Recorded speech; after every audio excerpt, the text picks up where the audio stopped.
What's going on, everybody? This is Sean of Raw Select Music, and I am back with my final record roundup video for 2020. This was originally only supposed to contain 3 records in it. In the intervening time between my last upload, which if you didn't check out, you can go over here, the amount of records ballooned out to 5 records, and they are easily some of my favorite records of the year, so I thought it necessary to include them in this video. So I got 5 records that I want to talk about today. All 5 of them definitely worth a listen at the very end of the day, so I'm not going to waste any more time with an introduction, and yeah, let's just get into these guys.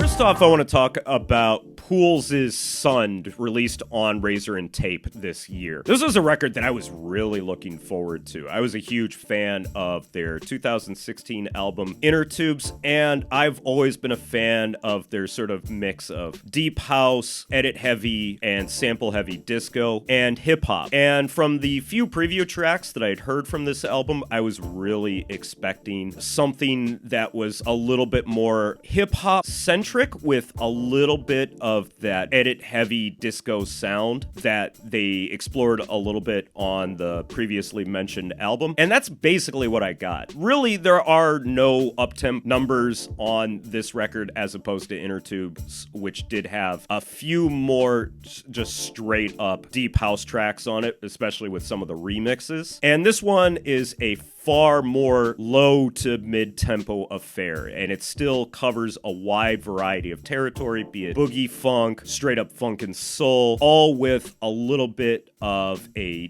deep house, albeit very slowed down, deep house, disco edit, hip-hop bounce to it. And overall, it's a solid record. I love a lot of the effects on it. There's some really ingenious sampling on here. A lot of the tracks are really repetitive, but it works to their advantage and gives it almost a hypnotic feel to it. There's plenty of bump. There's just plenty of texture that makes it an interesting listen. My only thing at the end of the day is it just didn't grab me quite the way that I expected it to. There were a lot more moments on Pools' previous album that I think really grabbed my attention, and while I feel like this record is far more consistent in its sound, it ultimately just doesn't hold my attention the same way that Inner Tubes did. That being said, it's still a super solid record. If any of the qualities that I just mentioned sound intriguing to you, at the very least, definitely give it a listen, and at the end of the day, if you really dig that sound, you might want to pick this up on vinyl. My main gripe with this thing is that the way that the tracks are made, it's an incredible pain in the ass to use them in DJ sets, and making cue points for this record was an absolute pain, but that still doesn't take away from what is a generally pleasant, enjoyable record, and definitely one that I highly recommend that everyone give a listen to.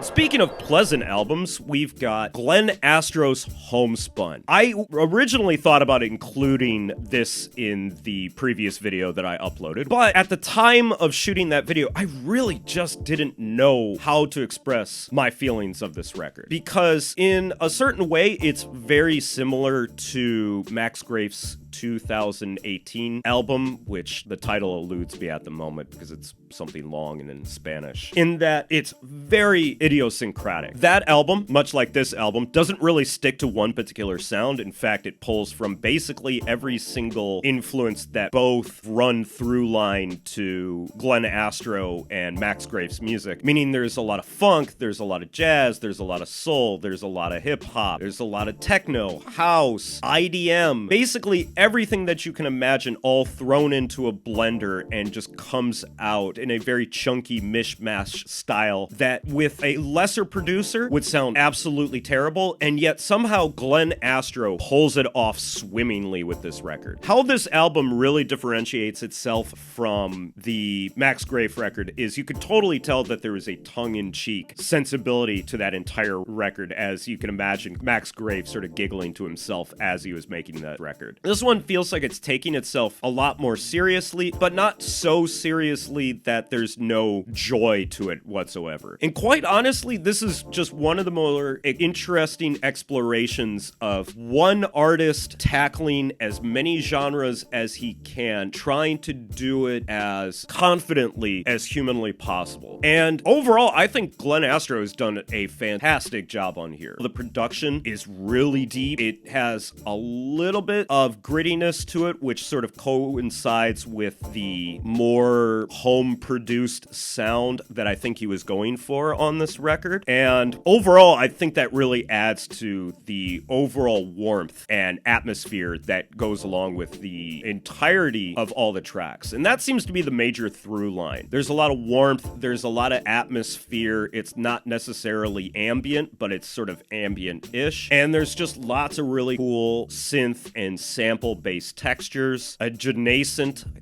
think I said that right, appears on here several times with vocals, including the opening title track Homespun, as well as Look at You, with my personal favorite track on here, Elysia, which might just be one of the most haunting tracks of this year in its completely inexplicable vibe. It's one of the few tracks that I've heard this year that has had me completely shocked in terms of how it sounds like basically nothing else out there. Other tracks on here are a little bit more hip-hop oriented. Some of the tracks actually fall into sort of new takes on IDM. Some of them almost seem like they're kind of aping the sound of Floating Points' last album, Crush. And ultimately, this is a record that definitely takes a few listens before you can finally finish processing it. But over time, this record has completely grown on me. From front to back, there really isn't a bad track. Sure, some of the tracks are a little bit more memorable than others, and there are moments where it does seem like the album sort of blends together. But I think that's actually a testament to the quality of this record, considering how many different territories this album takes on. It somehow manages to feel cohesive throughout its 40 or so minute runtime. So I gotta say, if you're looking for some more left field, home listening electronic music, Glenn Astro's Homespun was one of the best surprises of this year, and definitely gets a high recommendation from me. So if you haven't checked this one out yet, definitely give this guy a listen, because I think this is probably going to end up being one of 2020's most underappreciated albums.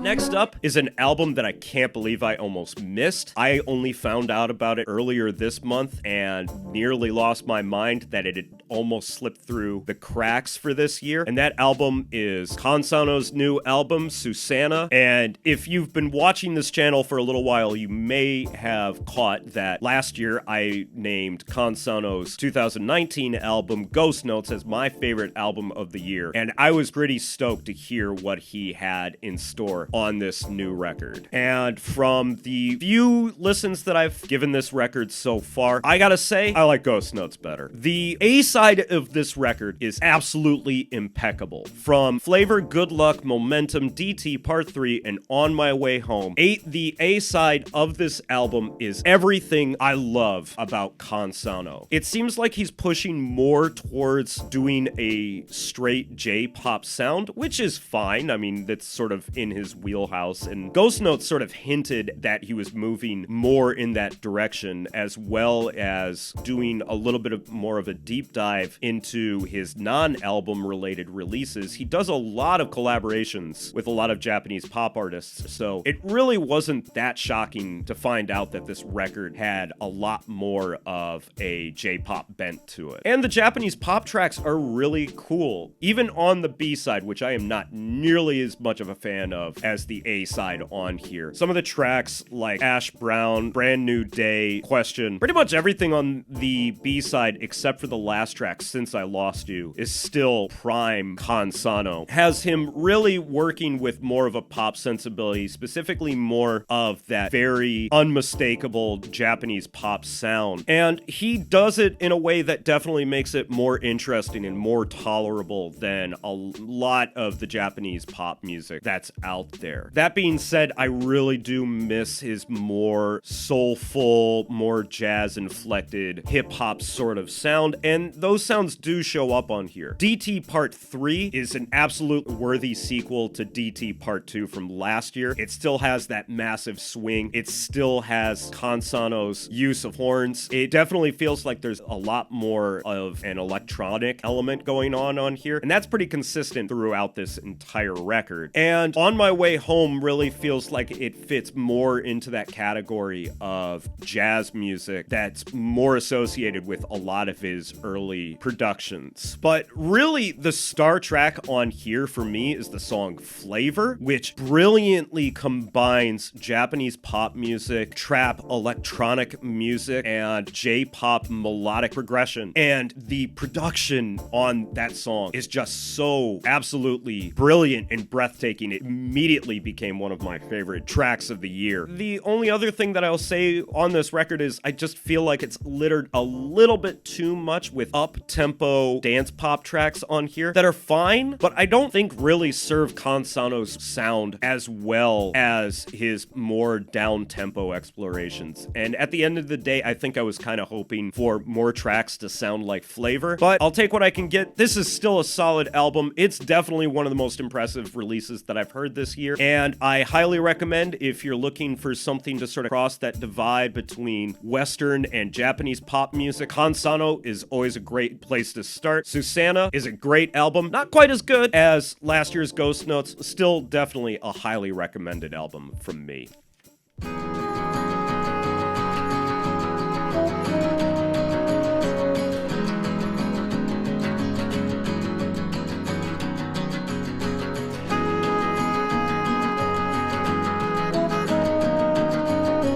Last two albums. Holy shit. These are my two favorite albums of the year, bar none. And I'm gonna start with the one that I wanted to talk about in the last video, but didn't get around to it because I just didn't feel like I could confidently get across what I wanted to say about this record. And that is Matthew Tavares and Leland Whitty's Visions, released on Mr. Bongo. I still struggled to find the exact words that help me describe what makes me love this album so much. Simply put, it's pretty much just everything that I look for in instrumental music. It's brilliantly arranged. There's a heavy focus on improvisation, jazz, classical music, and as Matthew Tavares put in the description for this record over on Bandcamp, there was definitely a focus on Arthur Verocai style arrangements, which is a really cool idea, and it's completely different from what I expected, and it met my expectations and also completely blew them out of the water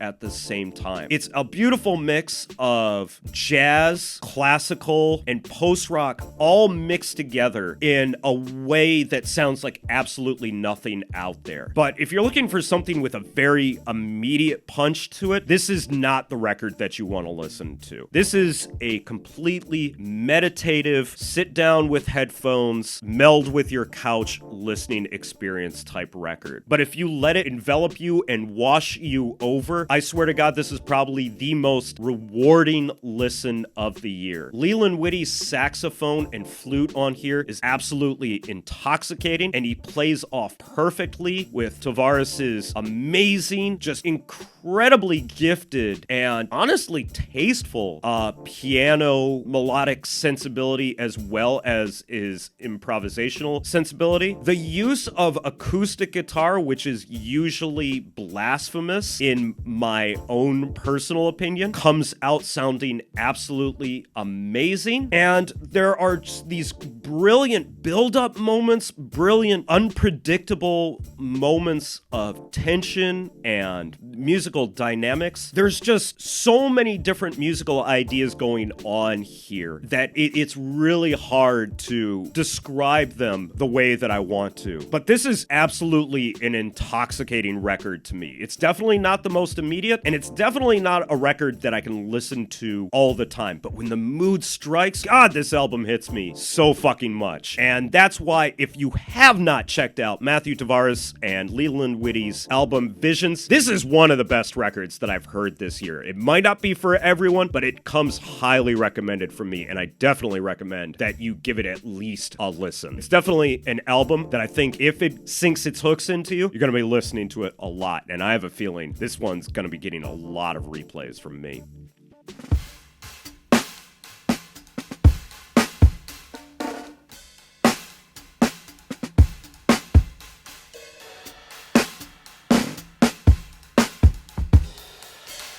All right, last up, we have Kamaal Williams' Woo Hen, released on Black Focus this year. And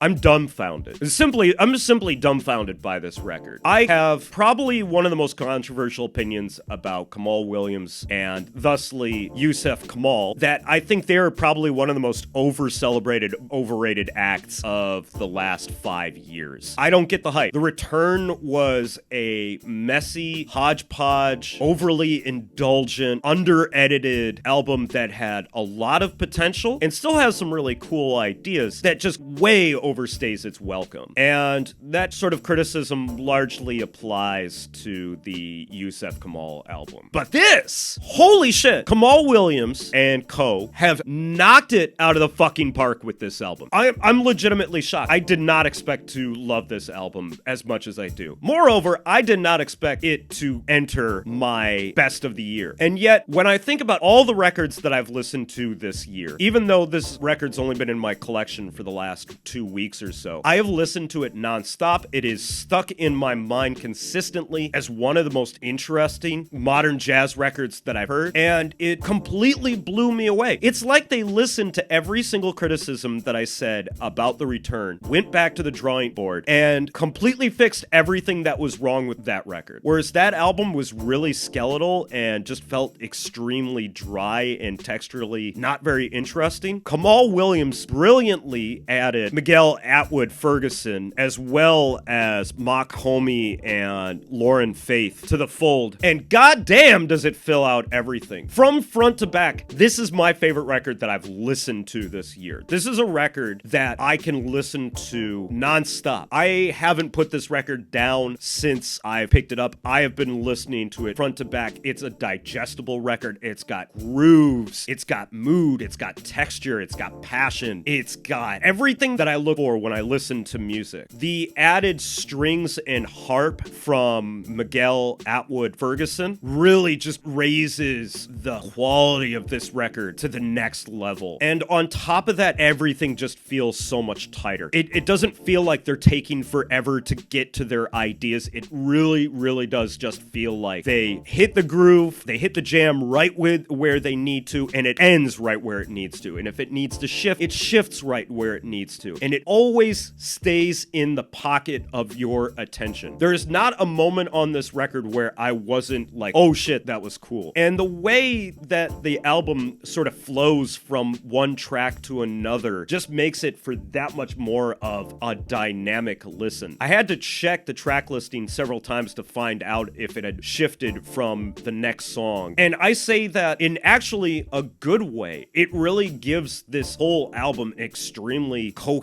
cohesive feel to it, and it really feels like, to use the old cliche, that it's taking you on a musical journey. It's not a chop-heavy record, although there are some really fantastic drums on here, and it feels like instead of it being a bunch of musicians just playing around in the studio trying to hit that groove and really just trying to feel out their ideas, it feels like everything here is so much more deliberate, so much more to the point, and just so much more engaging than anything else that they've done to this point. With all that being said, Kamaal Williams' Wuhan is easily one of my favorite records of the year. Great synth textures, awesome saxophone, some brilliant drumming, great mix of all the different genres that Kamaal Williams and Yusuf Kamaal were known for up until this point. If you're looking for something that is a lot more chop focused, you won't find that here, but what you will find on this record is just a damn good listening experience. So with that being said, Kamaal Williams and Wuhan get my highest recommendation, and definitely a album of the year contender for me. So that's going to be it for me today, folks. Thanks as always for watching. If you've listened to any of these records for yourself, please let me know what you thought about them down in the comments. If you want to hear any of these records for yourself, please head over to my WordPress blog, because that's where I'll be posting music links to any of the records that I talk about on this channel. Make sure you're here on Sundays, 8 p.m. Japan Standard Time, for Live from the Record Room, the DJ live streams that I do on this YouTube channel. And make sure you head over to my Mixcloud, where I will occasionally post audio from the live streams, as well as the occasional Raw Select Radio, the audio component of this YouTube channel. Links to everything, as always, down in the description. So that's going to be it for me today, guys. Thanks as always for watching, and I will catch you in the next video. So until then, peace out!